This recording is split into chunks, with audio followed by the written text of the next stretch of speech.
নারায়ণগঞ্জের বন্দর উপজেলার কদম রসুল এলাকায় অবস্থিত আকিজ সিমেন্ট কারখানায় ভয়াবহ বয়লার বিস্ফোরণের ঘটনা ঘটেছে। এতে অন্তত ৮ জন শ্রমিক দগ্ধ হয়েছেন। আহতদের উন্নত চিকিৎসার জন্য রাজধানীর জাতীয় বার্ন অ্যান্ড প্লাস্টিক সার্জারি ইনস্টিটিউটে ভর্তি করা হয়েছে। বন্দর প্রতিনিধি সাজিদ হোসেন কিবরিয়া জানান, প্রচারণা চলাকালীন নেতাকর্মীরা ভোটারদের সঙ্গে মতবিনিময় করেন। তারা জনগণকে ধানের শীষে ভোট দেওয়ার জন্য আহ্বান জানান এবং দেশের গণতান্ত্রিক অধিকার পুনঃস্থাপনের পাশাপাশি জনগণের ভোটের মর্যাদা রক্ষার গুরুত্ব তুলে ধরেন। নেতৃবৃন্দ বলেন, বর্তমান সংকটময় রাজনৈতিক পরিস্থিতি থেকে উত্তরণের একমাত্র বিকল্প হল বিএনপি।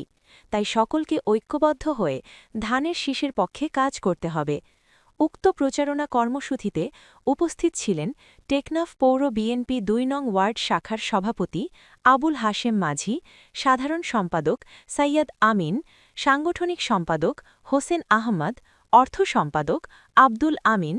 এছাড়া টেকনাফ পৌর যুবদলের সদস্য সচিব মোহাম্মদ আয়ুব, শ্রমিক দলের সদস্য সচিব তৈয়াব আরমানি, ২ নং ওয়ার্ড যুবদলের সভাপতি নুরুল আলম, যুগ্ম সাধারণ সম্পাদক মোহাম্মদ রফিক, সাংগঠনিক সম্পাদক মোহাম্মদ কালাম, বন্দর শ্রমিক দলের সাধারণ সম্পাদক মোহাম্মদ কামাল এবং টেকনাফ পৌর ছাত্রনেতা মুসলেউদ্দিন সাইম খান সহ অন্যান্য নেতাকর্মীরা উপস্থিত ছিলেন।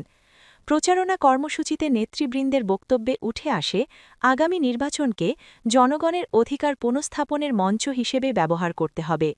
তারা আরও জানান, সব পর্যায়ে নাগরিক সচেতনতা বৃদ্ধি ও গণতান্ত্রিক অধিকার নিশ্চিত করার লক্ষ্যে ধানের শীষ প্রতীকের পক্ষে প্রচারণা অব্যাহত থাকবে।